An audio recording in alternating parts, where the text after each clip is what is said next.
I got connected to Guruji in 2005, and how I got connected to Guruji was also very different, because I was never a very ritualistic person or God believing, God loving, God fearing, nothing of those of that kinds.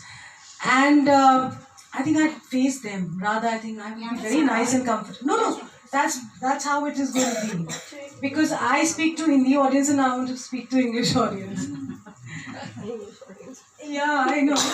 It's something different. I mean, I can't help it. I have to say it. So, and in 2005, we have our own choppers. Okay, we've got 3 choppers. My husband, we own 3 choppers. So the first choppers is helicopters. Okay, so we have 3 helicopters. And in 2005, my husband bought a helicopter. Okay, I'll say a chopper or a helicopter, whatever you're comfortable. So in 2005, we got our first chopper. It was a pre-owned helicopter.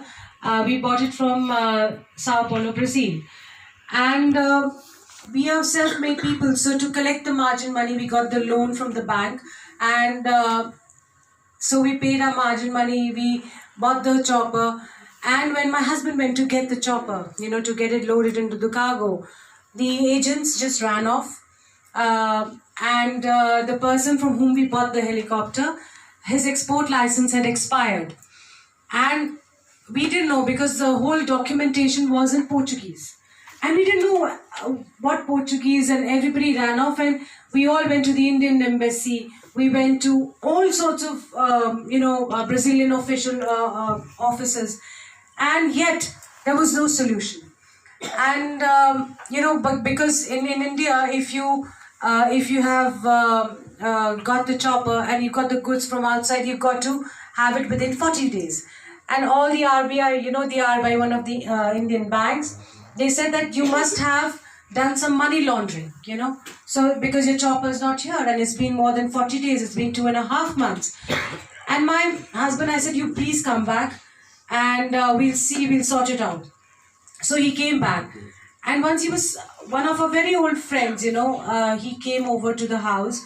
And when he saw my husband, he said, because my husband was very jovial and a very robust and very, always laughing joke guy, kind of a guy. So he said, what happened? He said, I think nobody can help me out.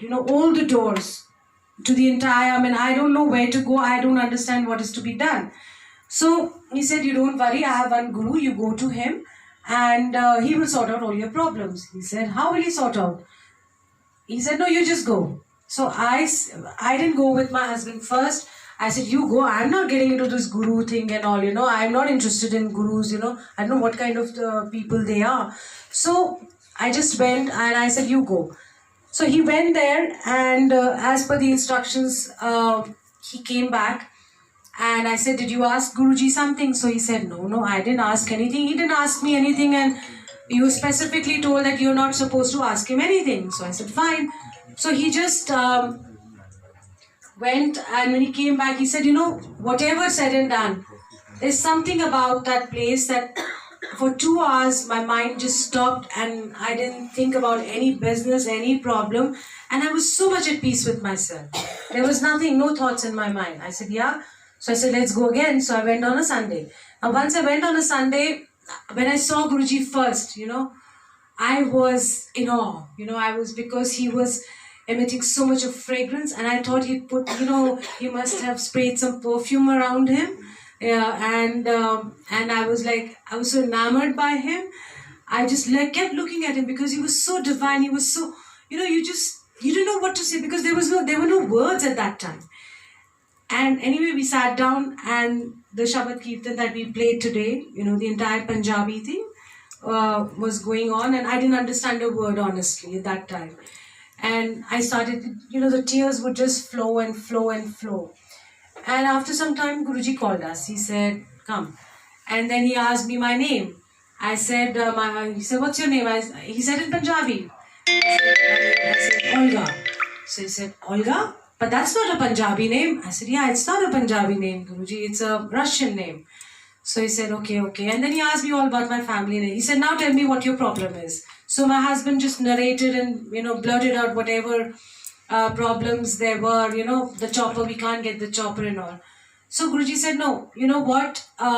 You go back to Brazil and within 2 weeks your chopper will be here. You see, you haven't surrendered to Guruji. You just go by the word. He said, you go, and my husband went. And even I hadn't surrendered to Guruji. I said, okay, fine, we'll go. You just try and test whatever. And afterwards, my husband just went off and he blessed him with a beautiful Om pendant. And he went there. And now when he wore the pendant on Monday, he thought now, magically and miraculously things will fall in place and everything is going to be in order. So he went to the Brazilian officials and then they said, you've come back again?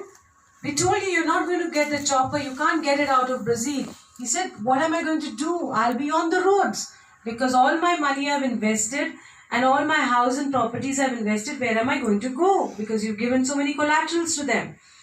Anyway, he said, and Monday went off, Tuesday went off, and Wednesday my husband went again.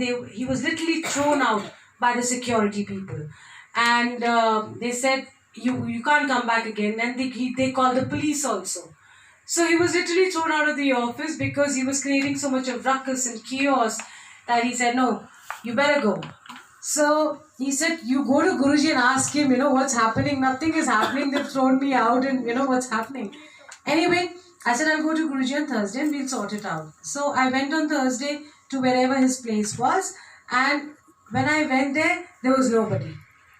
And I said, now I think this Guru has he's just ran away. And, now what am I going to do? What am I supposed to do? So somebody said there is this Guru Purnima. Guru Purnima is when you worship your Guru. That particular day.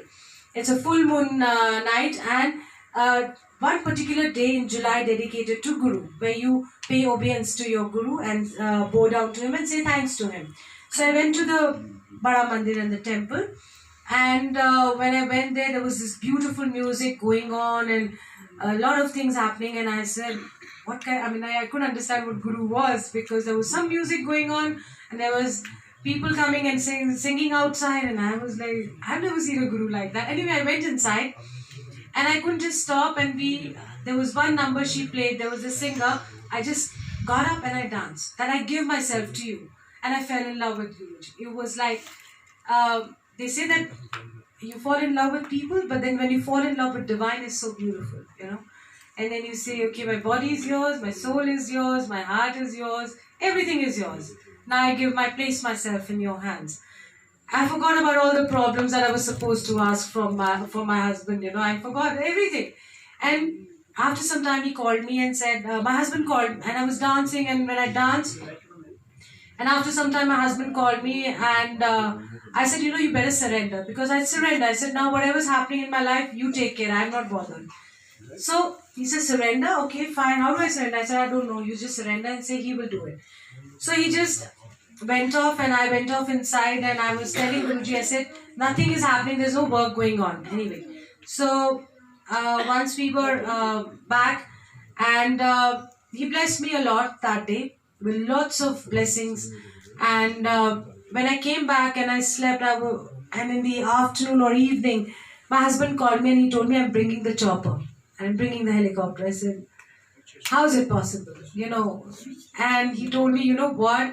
You told me to surrender. I didn't know, so I just made, big shots of whiskeys, and I had my shots of whiskeys, and I was so sozzled and drunk because I didn't know what to do. So I raised both my hands and said, "Okay, Guruji, I surrender. I do whatever you want to do. It's not in my hands." So he said, and then there was this call. After some time, he said that I got a call from the same official, the Brazilian official, and he said, "Can you come over to my house?" And he said, I said I didn't know whether it was a dream or a reality because I was so drunk, I couldn't tell the difference. Anyway, he went to his house and he said, let's go to the office. So they had a backdoor entry, and once they did a backdoor entry, he gave a handwritten permission, the export license. He was an official, and he said, please take this away. 15 days permission I give you. You take the helicopter away from here. And I said that it was a dream, and he said, okay, can you just pinch me? My husband said, can you just pinch me? He pinched. He said, whatever, I was drunk and I don't know where. I just went off. And he said, how come you changed your mind? He said, you must have done some black voodoo magic. Because Brazil is very famous for black voodoo and all those kind of magic. So he said, you must have done something. There is some guy inside my head, some ghost. I don't know who's there inside my head, saying you've done injustice to Neeraj Bhatia. That's my husband's name. Go and rectify it. He said, please take it away and take that ghost away from inside me. So that's how. And within 2 weeks, as per what Guruji had said, the chopper was here, and that is how our journey with Guruji began. Otherwise we would have been on roads. We wouldn't know what paths to find. And since that time, we've had ups and downs in life. But what I feel is that my first journey and my first connection with Guruji was so strong that now I feel I can't live without him, and neither can he live without me. So it's as simple. Though he's not in his bodily form, but that's the love you have for the divine. So that is how my journey started. Okay, Jai Guruji.